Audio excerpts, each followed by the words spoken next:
Hello friends, welcome back. This is Mehjabeen and I am going to explain the metaphysical poet George Herbert's The Pulley.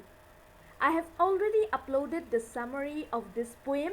You will find the link on the end screen of this video. So this is how the poem starts.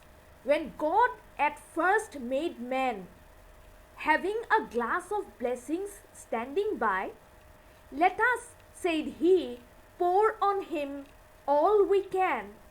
Let the world's riches which dispersed lie contract into a span.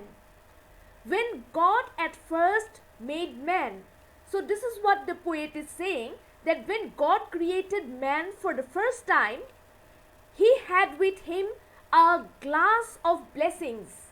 The glass of blessings was just nearby. Let us, said he, then God made a decision that let us, said he, pour on him. Him means on man, on humanity. Let us, said he, pour on him all we can. So God decided that he should pour all treasures and good things and blessings on man while creating him for the first time. Let the world's riches which dispersed lie. He is saying that the riches of this world, the good things in this world, they are all scattered. Let them contract into a span. The lifespan of man is as it is short. So God decided to unite all these riches, accumulate them into a big heap so that man gets the opportunity to enjoy everything during his short span of life. So strength first made a way. So for this reason, strength came out of the glass tumbler first. Then beauty flowed. After strength, beauty flowed. Man got strength, then man got beauty. Then wisdom. Man was also granted intelligence. Man was granted wisdom. Man was granted honor. And also he was granted pleasure, delight, happiness. When almost all was out, when one after another all these blessings tumbled out of the glass, God made a stay. God halted. He made a pause, as though he was having second thoughts now. Perceiving, God understood. He sensed, God realized, perceiving that alone of all his treasure, rest in the bottom lay. In the bottom of the glass tumbler, rest was the only blessing that lay. All the other blessings like strength, beauty, wisdom, honor, pleasure, all had come out of the tumbler, and God had blessed man with all these different kinds of blessings. The only thing that he had not blessed man with at that point of time was rest. Rest was the only thing that was left in the bottom of the glass tumbler. At this critical point, God made a decision. So let us see what that decision is. For if I should, said he, bestow this jewel also on my creature.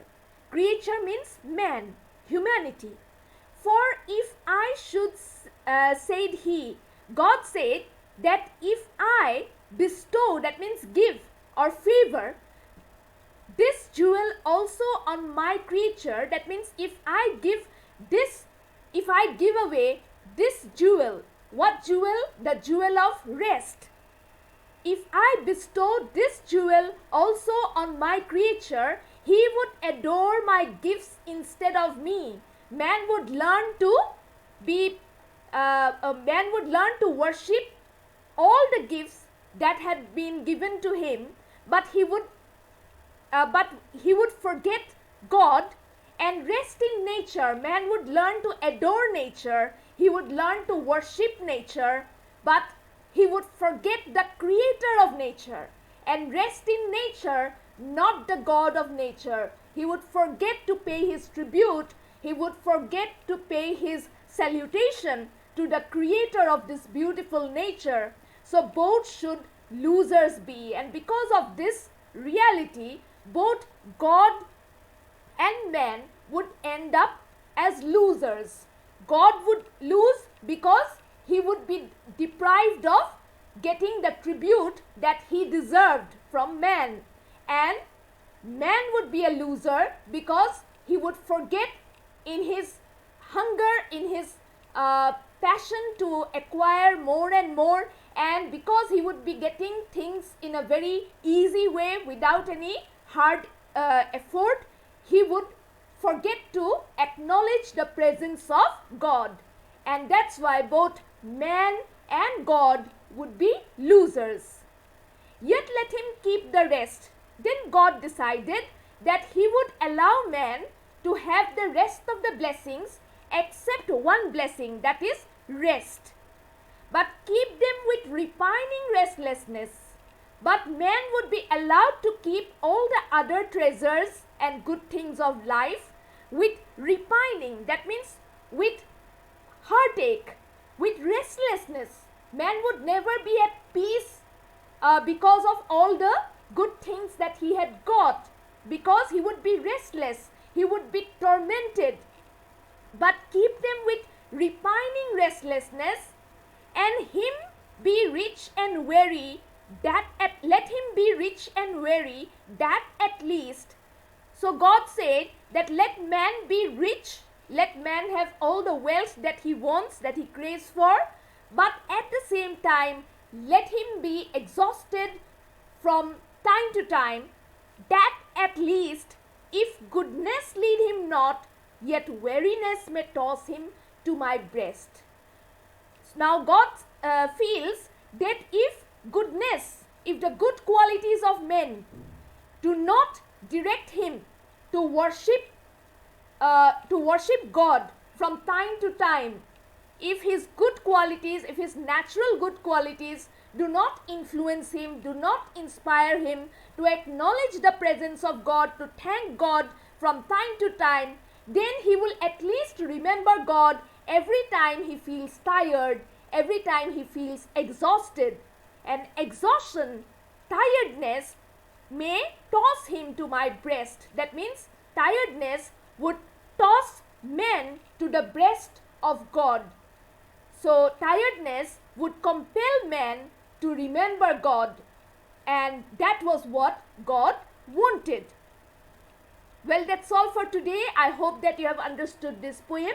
Consider subscribing to this channel, and I will be back soon with some more poetry evaluation. Bye.